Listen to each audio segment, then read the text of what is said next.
Today on More Organised, Less Clutter, I'm talking with Kirsty from Kirstie Creative. She's a proud, autistic, passionate creative who creates content online about cozy crafts as well as amazing home DIY.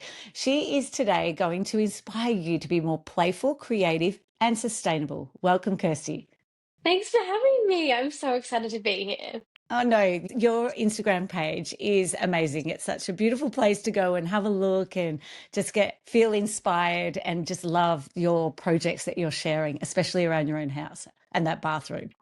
Thank you. The bathroom is my favorite room in the house, and it's such a boring room to have as your favorite because it's actually not even the bathroom. It's literally just like the toilet room. Like It's it's just a actually the toilet, most isn't boring it? room, but it's the best room in the house. I can't wait to get everything else decorated as well. Yeah. It's Yeah. good to have started small first as Started well small. and That's try it right. out. Bite Yeah. sizes. Yeah. Yeah. So if you were a Barbie doll, what two accessories would you come with?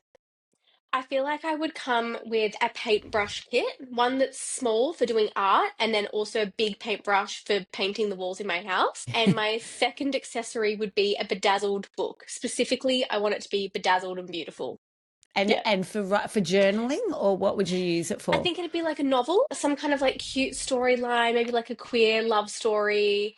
But yeah, I want it to be beautifully bedazzled on the outside. Yeah. So you can just Yeah, look at it and get the inspiration just from looking on the exactly. outside. Yeah, yeah, That's that's right. Yeah. beautiful. So if I could work with you as a professional organizer, what area in your life needs some help with organizing? It's literally every single corner cupboard in the house. All of those kitchen spaces, the corner cupboards, we have tried our best to utilize them, but they're not giving what they I would love them to be giving. Yeah. Have you ever used roundabouts in them? Like the big No. roundabouts? Big No. circles, and you can put things in it and then you just spin it around. It's not going to Those make the one most the most of the actual cupboard space, but it is going to make it more, efficient for you. Something are to they those try out. ones that are like the Mm. whole bench rather than like little mini ones? Yeah, yeah, yeah, there is. Mm, Yeah, yeah, something you could yeah. try out on one of those corners. Good idea. I love that. Yeah, yeah. So, what strengths do you bring then to your projects and your DIY that make your whole ideas really unique? And people will you have to go and look at your Instagram or TikTok so they could see this, but just because they can't see it right now. So, Yeah. what's some of those strengths that you bring to it? I think we really lean into color a lot. Like we're not afraid of color. We recently we did our toilet walls. We went to Bunnings and picked out 17 colors that we liked, and we went up to the counter and I was like, I'm so sorry. Can I have 17 sample paint pots, please? And I literally thought I was joking, and they were like, "Are you sure?" And I was like, "No, no, I'm dead serious. I want 17 sample paint pots." So yeah, we really lean into color. We're not afraid of color, and I think that's really nice because we get to really like experiment with different designs because we're not restricting ourselves too much by a color palette. And I Yeah, think the thing with painting a house is you can just paint over it if it doesn't look good. Like it's such a low pressure thing to decorate in your house. It feels huge because it's feels permanent, but you yeah. really can just paint over it. So that's one way that we really love to experiment with color in our house is yeah, Oh, that's painting. yeah, yeah. And with the painting, because it's not just a paint of one No. color. It's like painting direct, like decorative painting that you're actually Yeah. doing on the walls as Yeah. well. Yeah, Yeah, in our which hallway, we recently painted the hallway yellow, but then also painted these like kind of golden yellow squiggles all the way down, and it's the hallway roof. So it's quite fun. We originally wanted to do stripes, but our walls aren't perfectly oh yeah, straight, and we yeah. couldn't figure out the measurements. It was too hard, so we pivoted and did these squiggles. But yeah, we generally will not just paint a wall, but we'll do something really fun to do as well. Maybe it's like a cow print or like a squiggle or like a wave is fun. There's so many fun. We go for generally pretty organic shapes or a stripe. Yeah. Yeah, yeah. And so when you were growing up, were you really interested in art? Did you experiment with art a lot when you were younger? My mum has beautiful taste, but it is not the same color Okay. palette. It's more something you'd see in maybe a country style magazine, which I love, but I've always been, yeah, very attracted to color. I remember one night my walls were white in my bedroom, and I really should have got in trouble for this in hindsight, and I didn't. Or maybe mum just was like, I don't really know how to respond to this, was not in the parenting handbook, but one night, like literally in the middle of the night, I woke up and I painted an entire mural over my entire wall. Not just a tiny little bit, like quite literally the entire wall. I painted butterflies and flowers and a sun and grass and all of these things, and then just went to sleep. And then it was just never really acknowledged. Oh, So really? I Was it think, yeah, stunning? Was it amazing as well? I thought it was Yeah. quite cute as a kid. We Yeah. kept it there for years. It's been painted over now, but Yeah. yeah, I never got in trouble for that one. But yeah, I've always been really drawn to color and creativity and things that I can do. I guess around the home, even as an 8-year-old. But yeah, yeah. Oh, that's so good. So what about if other people wanted to be more creative? How can they be creative in their, how can they be more accessible at, being creative in their own homes? Yeah, I think two things. The first thing is we have like these crafting trolleys. Mm, So me and my partner both have one individually because I don't want their mess in my mess. They don't want my mess in their mess. So we have these crafting trolleys where we can kind of have our projects that are kind of like in progress. We can kind of pack them away onto the trolley, and then as two neurodivergent people living in a household together, we often get sick of the room that we're in. So having these trolleys means we can like wheel all of our crafts all at the same time, from the kitchen to the craft room to the bedroom to the lounge. That's one way that really makes crafting really accessible for us, is being able to move around the house. yeah, The other thing that makes it really accessible is having organized drawers and boxes that are labeled with the kinds of crafts that we have, given that we do quite a lot of crafting and have lots of little bits that maybe aren't a proper craft kit, but are just like, we could maybe do this with this one day, let's keep it. Having those organized into boxes, it did start out as one little tiny box, and that was fine as is. But now that it's expanded, having them labeled as different things means that it's so much more accessible, because when you go to do it, you're not overwhelmed by, oh my goodness, I have no idea where that random thing is. You're like, oh, it'll be in this box labeled this, no worries. yeah, yeah. And do you find then, are you both able to organize it? And is it micro organized? So like, I'm just thinking of little house, like those little tiny houses Yeah. that you can make. Is it all the little parts of that are like organized separately, or it's just tiny houses in one little box altogether? It's probably not too micro organized. I think we Yep, have maybe like 6 boxes and a set of drawers. We generally have like a box that is like all of our paint supplies, and it'll yep, be like brushes and paints, like acrylic paint, oil paint, all of the paints in one. So it's not like to the yeah, detail.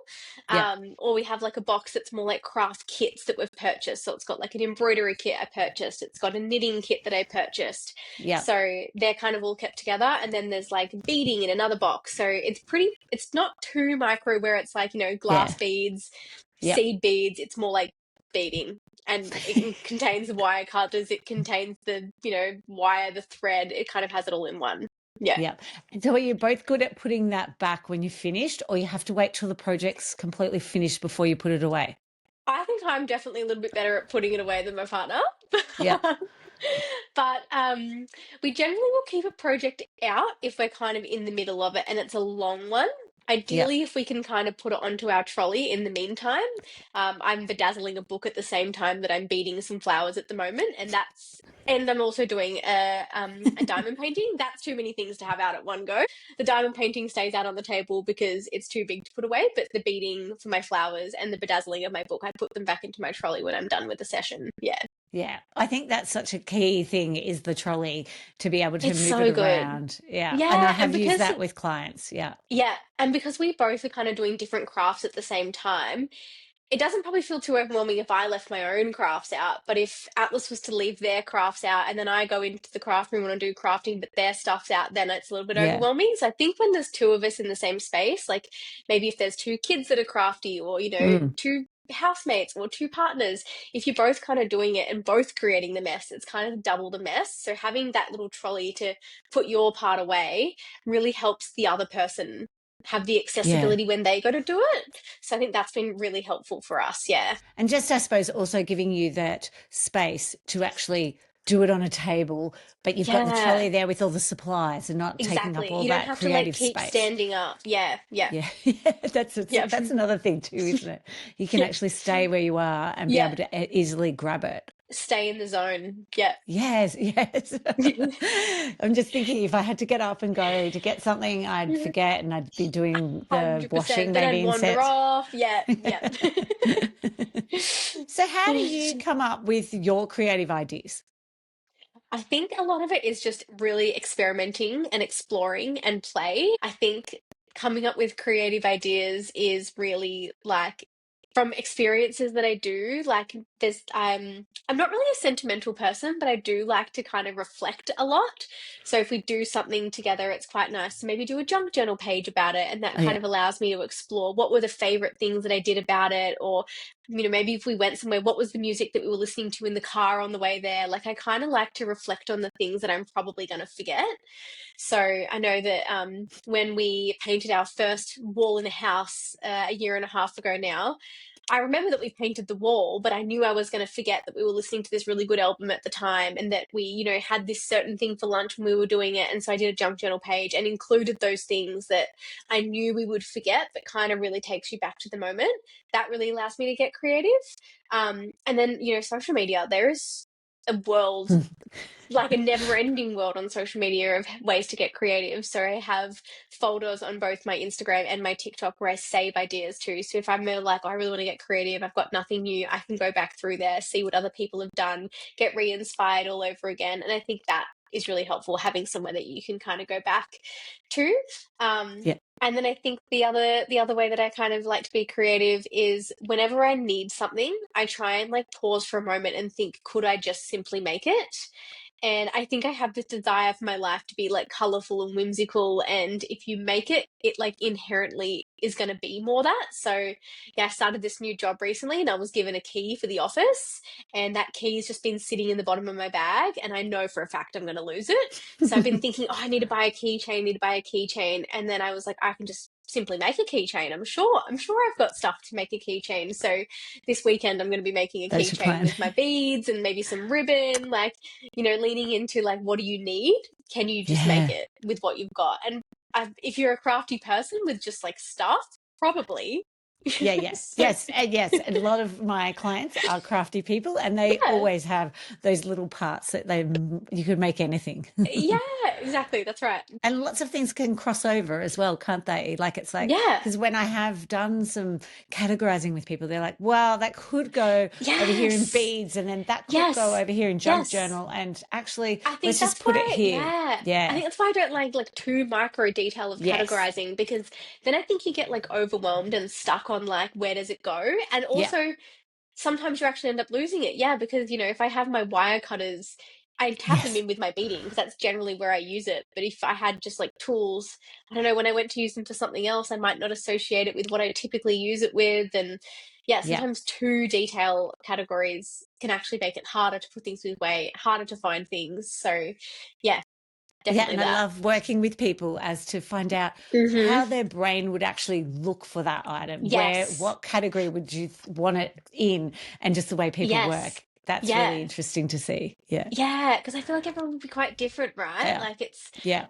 where I would put something might not necessarily be where someone else would put something, but because I use it with a certain thing 90% of the time, I would have it with this. So yeah, I think that would make so much sense that you kind of work with people and what they're kind of typically using things for.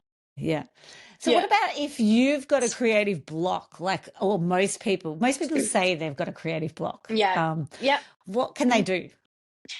I think perfectionism is the biggest thing that causes a creative block. And my approach to battling perfectionism, I think I also used to be quite a perfectionist. I think probably surely most people go through a phase where they are.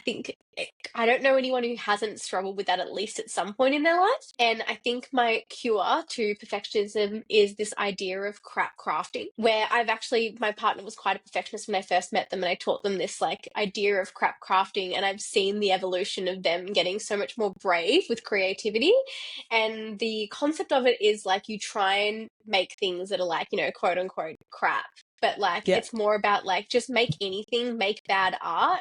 If you make the like expectation bad, you kind of stop worrying about what it's going to look like, and then you can kind of like enjoy the process a little bit more.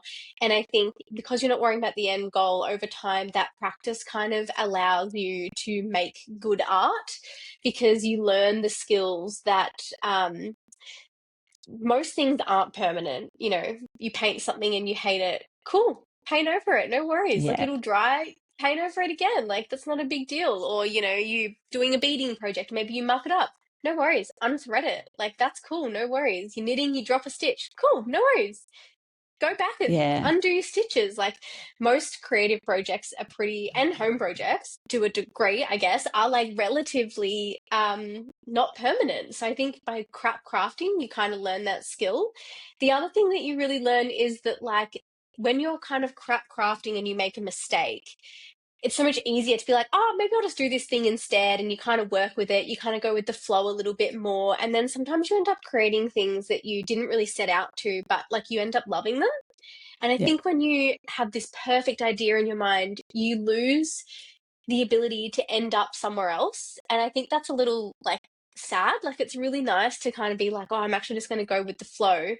So yeah, crafting as a practice, I think is really helpful, and it's almost like a muscle. I think the more that you try Yeah. and be creative, and I don't mean this in like a literal like artistic skill set way. I mean it in Yeah. more of a like a mindset, creative way. The more you practice pivoting and doing something else, the more you practice redoing stuff in a slightly different way, it becomes so much less scary. And I think the comfortability in doing that allows you to go like, you know what, let's paint squiggles on our roof. And if we Yeah. hate it, cool, we'll just paint over it. Like it really, yeah, so many people when they come see our house, like, oh, you know, I've been stuck on my project. You know, I bought our house a year ago. I've done nothing. You know, I can't make a decision. And I'm just like, you know what, put all your things in a hat, pick one out and do that. Just do And it. if you hate it, cool, do the next one. Like Yeah. it's really like most crafting projects are like having that craft mentality has really, really helped us kind of get through that perfectionistic block.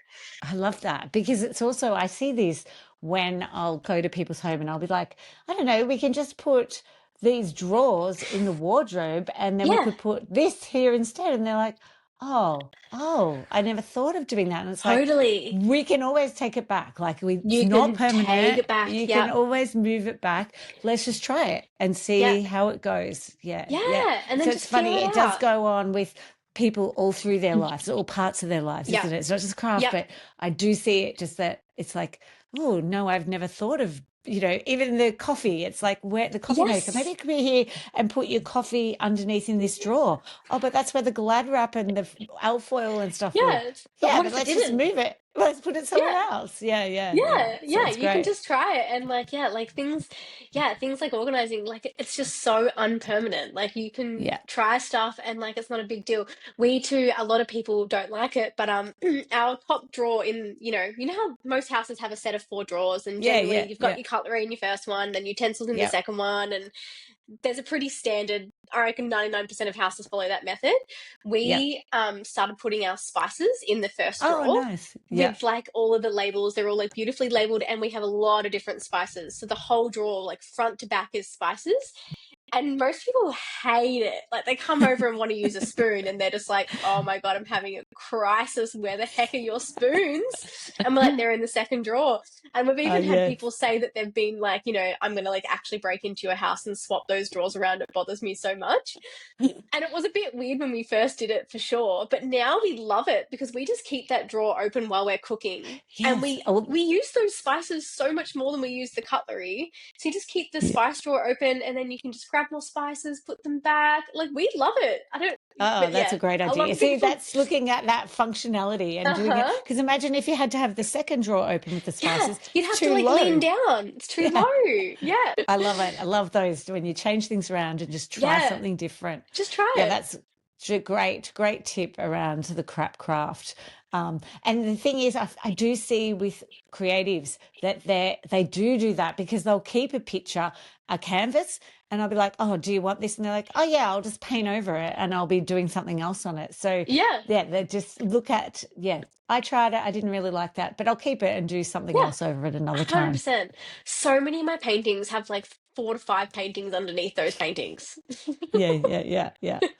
So that leads into then sustainability. Like, what's some of your things that you liked or you wish people would do more so they could be more sustainable, and relating that even to being creative? Yeah, I think there are so many things that you can reuse. We have a box of like stuff that's kind of like maybe we could use this, where it's not really like beading, it's not really like Yeah. embroidery. It's more like, I did a video recently of, those labels that you get in the mail that are like, here's a call for an electrician, and you meant to like stick it Oh, on your yeah, fridge yeah, because yeah. it's a magnet. And I was like, Yep. you can just stick a sticker on top of that, or like print out a photo and then cut around it, and then you've got a full magnet. Like, this is a great magnet. Yeah, that's a great So, idea. those sort of crafts we have, we have a box of stuff that's just kind of like stuff that I reckon we could use that maybe is ugly in its current format. But then, yeah, things like painting over paintings, like you don't have to throw a painting out because you don't like it anymore, paint another painting over it. Or maybe you can do something really fun. I saw someone get, what are they called? Dominoes, and they stuck a Oh, bunch of yeah. dominoes onto a canvas, and that looked really cool as more of like like an elevated, high end, less colorful version of Yeah. art. Like, I think there are so many things that you can do to reuse crafts, or even craft kits. Like, maybe you were given a craft kit and you've got leftover thread in it, or you've got leftover beads in it. Like, don't throw them away because you've done the thing that it came with, but Mm, keep those things because you might be able to, make a keychain for your work when you get given a key and it's loose in your bag. Like, there are yeah. so many things that you can do to like reuse stuff in crafts, or um yeah, turn things into stickers. There's so many things, especially like this whole junk journaling movement now, which I'm Yeah. loving. People reusing their like labels from their Coke bottle. Like, people are reusing so many things with like, because junk journaling is very similar to scrapbooking, I guess. It's just kind of Yeah, like the tell us a methodology little bit behind about it. it. Yeah, because I know what it is Yeah, because I work with people who do it all the time, but I'm totally. sure there's people going, what is junk Was junk journaling journaling. anyway? Yeah. Yeah.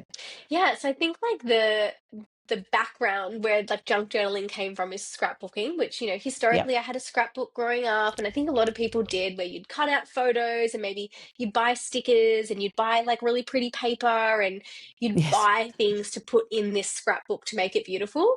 And in the last couple of years, at least anyway, there's been this massive junk journal movement, which is the same practice of scrapbooking, where you're, talking about the things that you did recently. You might print out a few photos to put in it.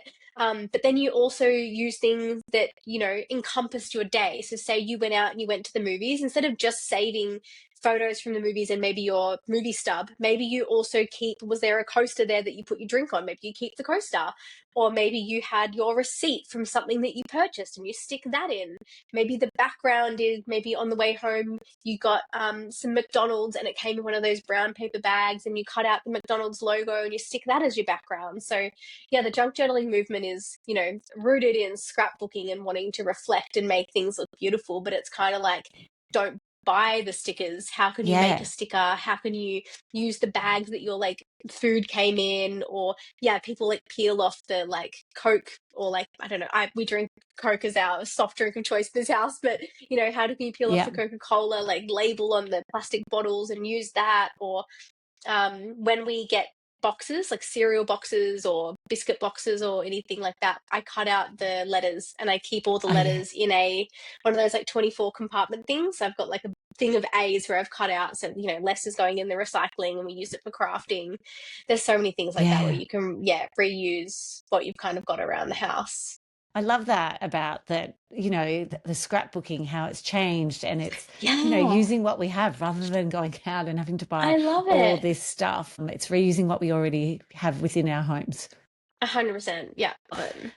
So, what is the best place for people if they wanted to connect with you? And also, they have to, they have to check out your bathroom or your toilet. I can't wait to see what your bathroom is going to be looking like. So I'm on Instagram and on TikTok, and the app is Kirsty.creative on both. Yeah. And I love that. Kirsty Creative. That is such a great Yeah, name, isn't it, to have? yeah, it's pretty Yeah. fun. Yeah.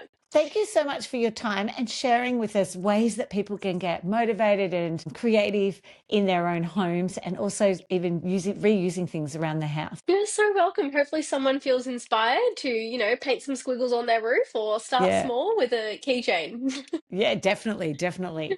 Thank you so much. Welcome. Thank you.